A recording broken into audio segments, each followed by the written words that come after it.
अभी आया कि इलेक्शन कमीशन ने उसको रोक दिया है, क्या कहना है? कांग्रेस पार्टी ने इस पर ऑब्जेक्शन दिखाया। ये तो ऑनगोइंग स्कीम है, बरसों से चल रहा है, तो इस ऑनगोइंग स्कीम में कांग्रेस पार्टी को आपत्ति क्या है भाई? अगर कोई नई स्कीम होती है तो हम समझ सकते थे। ये तो नई स्कीम नहीं है जो कल शुरू की गई या इस चुनाव से पहले शुरू की, तो बरसों से केसीआर इसको कर रहे हैं और उनकी सरकार ये दे रही है। तो अचानक कांग्रेस पार्टी का ये बोलना कि इसको नहीं दिया जाना चाहिए, इससे साफ जाहिर होता है कि वो किसानों को फायदा नहीं पहुंचाना चाह रहे हैं। अरे भाई, अगर दे रहे हैं कि उसमें गलत बात क्या है? क्या होने वाला है? क्या किसानों को फायदा ही तो होगा ना। आप उसको रुका दिए हैं, इसका गलत मैसेज जा रहा है पूरे तेलंगाना में कि कांग्रेस पार्टी ने ये आपकी रैतु बंधु को रुका दिया है। सर, आप इंडिपेंडेंट लड़ते रहे हैं, इस बार भी लड़ रहे हैं, लेकिन पहली बार ऐसा देखा गया है कि आप खुलकर बीआरएस के सपोर्ट में आए हैं और बीआरएस के लिए आप अपील भी कर रहे हैं। नहीं, हम लोग, हमारे खिलाफ बीआरएस कैंडिडेट 9 विधानसभा पर हैं। अब जहां पर नहीं है 110 विधानसभा पर, हम आवाम से ये गुजारिश किए हैं कि आप दोबारा मामू को तीसरी मर्तबा मुख्यमंत्री बनाइए। तो हम तो मुकाबला कर रहे हैं, वो हमसे मुकाबला कर रहे हैं। सिटिंग एमएलए हैं उनके, जहां पर हमारे कैंडिडेट्स हैं, तो ऐसा कुछ भी नहीं। योगी जी का यहाँ पे दौरा हुआ, योगी जी ने बुलडोजर की बात उठी और सबसे बड़ी बात, बीजेपी के कई लीडर कई बार कहते रहे कि हैदराबाद का नाम बदल के भाग्यनगर करें।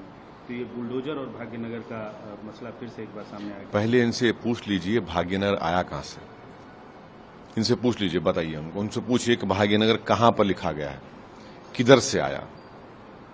आप हैदराबाद से नफरत करते हैं, इसलिए नफरत की निशानी है नाम बदलने की। हैदराबाद तो हमारी पहचान है, आप कैसे नाम बदलेंगे उसका? हैदराबाद तो हर हैदराबाद, ये नाम हर हैदराबाद के दिल में है, जबान पर है, सोच में है। तो ये सिर्फ नफरत की राजनीति कर रहे हैं। चुनाव में कई दो चीजें मोटे तौर पे उभर कर सामने आई हैं और जो बीजेपी के मैनिफेस्टो में भी दिखी हैं। 4% मुस्लिम रिजर्वेशन को कैंसिल करना और दूसरा यूसीसी लागू करना। इसमें 4% मुस्लिम रिजर्वेशन पे ये बात कही जा रही है उसको हटाने के लिए कि भाई इसके बेस पे होना चाहिए, पिछड़ेपन के बेस पे होना चाहिए, लेकिन ये गलत तरीके से किया गया। क्या कहना है? देखिए, झूठ बोल रही है बीजेपी।